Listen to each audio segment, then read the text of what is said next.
Como siempre se ha sabido, el aborto es un tema muy delicado y difícil de hablar para con las personas, pero aquí nos informaremos sobre qué tanto saben las personas de este tema.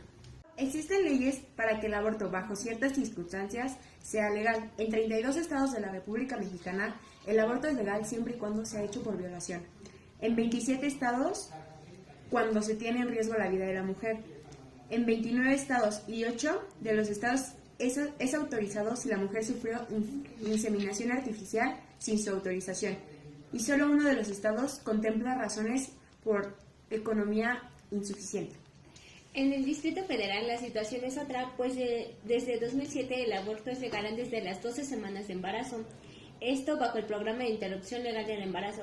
Existen 21 clínicas de aborto en el Distrito Federal, de las cuales también se puede realizar de manera gratuita y legal bajo la Secretaría de Salud, aunque suele presentar congestión para este tipo de intervenciones.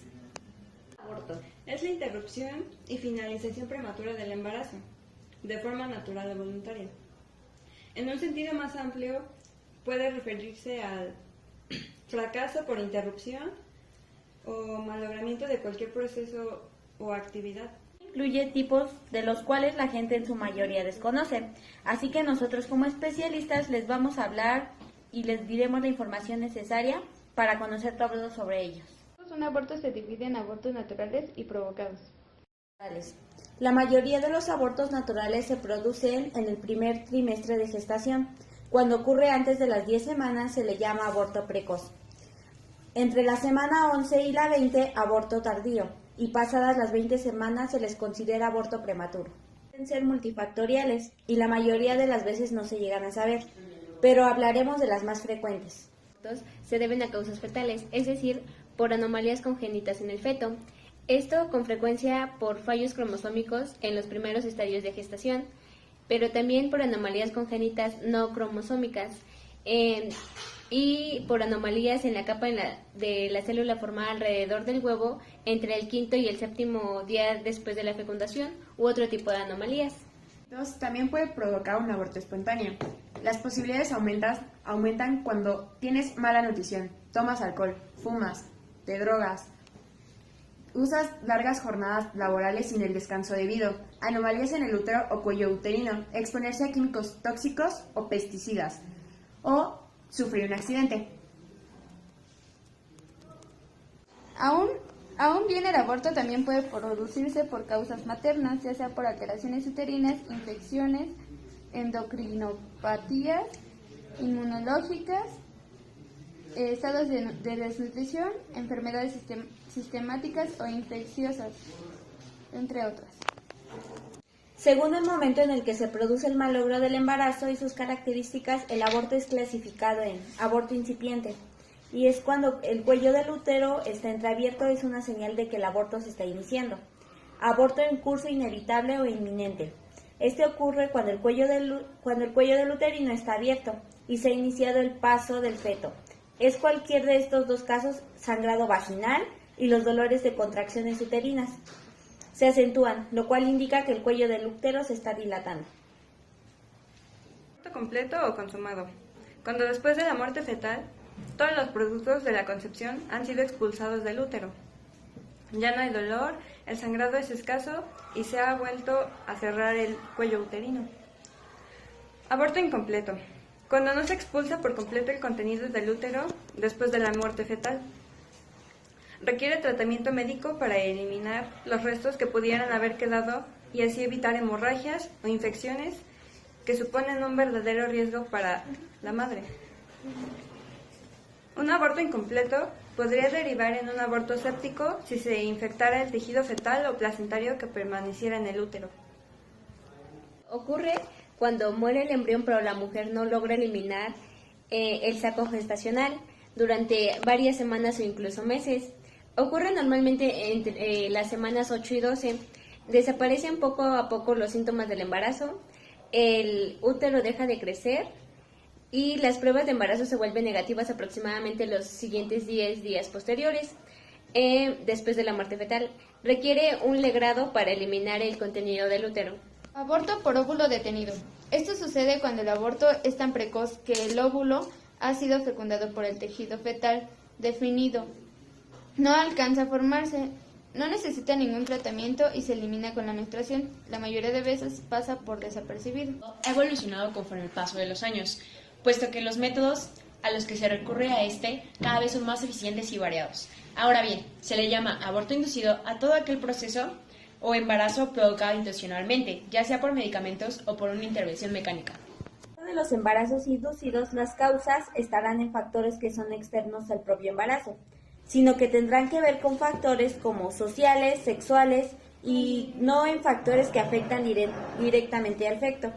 En el caso de malformaciones. Método anticonceptivo. Lamentablemente ningún método anticonceptivo es 100% seguro. La coacción o violencia sexual.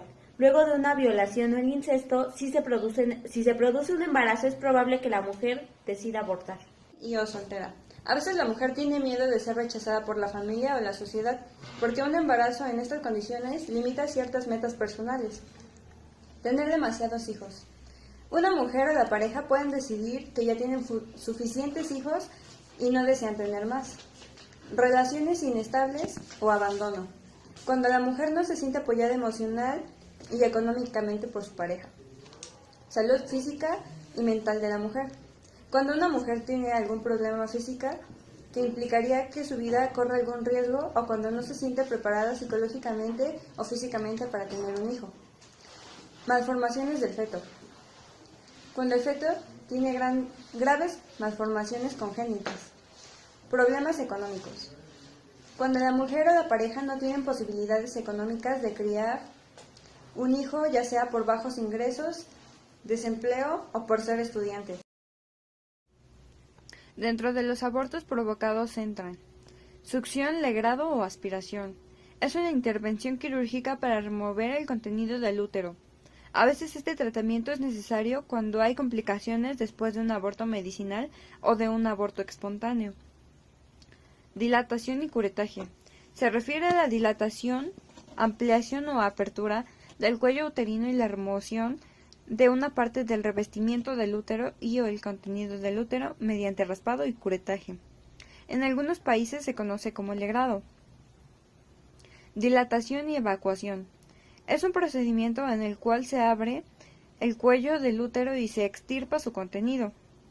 Inyección salina. Este método de aborto requiere una cantidad adecuada de líquido amniótico, por lo que no suele darse hasta las 16 semanas de embarazo. Consiste en la introducción de una larga hoja por el abdomen de la madre, sacar parte del líquido amniótico y sustituirlo por la parte que contiene la inyección salina. El bebé traga el veneno y se mueve frenéticamente dentro de la madre, mientras la solución le quema literalmente vivo, por fuera y por dentro de su cuerpo. Con este método, el bebé tarda más de 1 hora en morir, con grandes sufrimientos. Por término medio, la madre tarda 24 horas en expulsar el cadáver de su hijo destrozado. Aunque frecuentemente los bebés, aun con el cuerpo quemado, siguen vivos, por lo que se les ignora hasta que mueren fuera del vientre de la madre. Prostaglandinas. Son un conjunto de sustancias de un carácter lipídico derivadas de los ácidos grasos de 20 carbonos que contienen un anillo ciclopentano y constituyen una familia de mediadores celulares con efectos de diversos, a menudo contracompuestos. La extracción menstrual. Es una técnica que surgió en la década de los 70 que consiste en succionar la sangre menstrual directamente a través de un mecanismo denominado del EM, compuesto por 2 cánulas conectadas en una jeringa y por un recipiente colector respectivamente. Cuando se aprieta la jeringa se crea un vacío en el bote y el contenido del útero queda depositado en este. Mifeprex. Es un antagonista del receptor de progesterona usado como abortificante en los primeros meses de embarazo y a dosis menores como un anticonceptivo de emergencia. El aborto por nacimiento parcial. El abortero guiado por la ecografía. Con las pinzas agarra por los pies al bebé. Con sus manos extrae del canal genital el cuerpo del bebé excepto la cabeza. Clava sus tijeras en la región occipital del bebé e introduce un catéter en el agujero a través del cual vacía el cerebro por succión. Finalmente, extrae la cabeza del útero. Píldora del día después o anticoncepción de emergencia. Hace referencia a un grupo reducido de anticonceptivos de emergencia femeninos orales.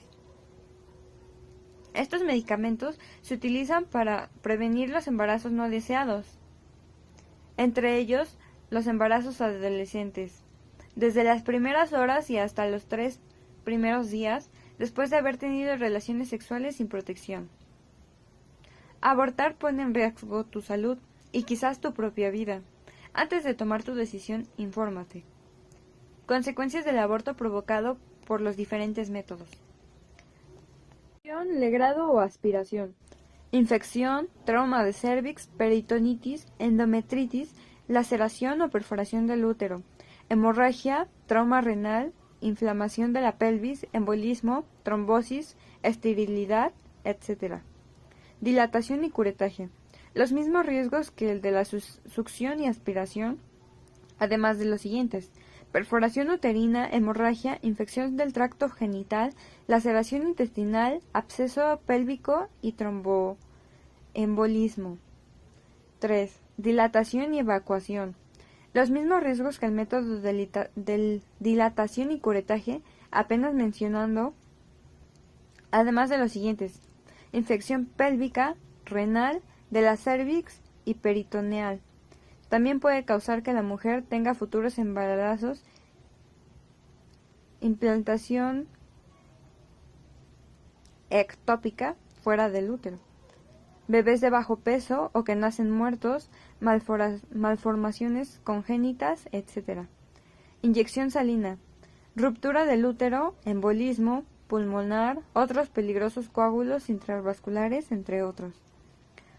Prostaglandinas, ruptura del útero, sepsis, hemorragias, paro cardíaco, vómito y aspiración de este, embolia cerebral y fallo renal agudo. La cual se practica en las primeras 7 semanas después de la última menstruación. Es posible que la paciente no esté en condiciones para producir una aspiración completa y como consecuencia una infección. Mifeprex puede causar infección bacteriológica, sepsis, sangrado prolongado y abundante que podría requerir una cirugía, muerte, calambres, sangrado excesivo, pérdida de sangre,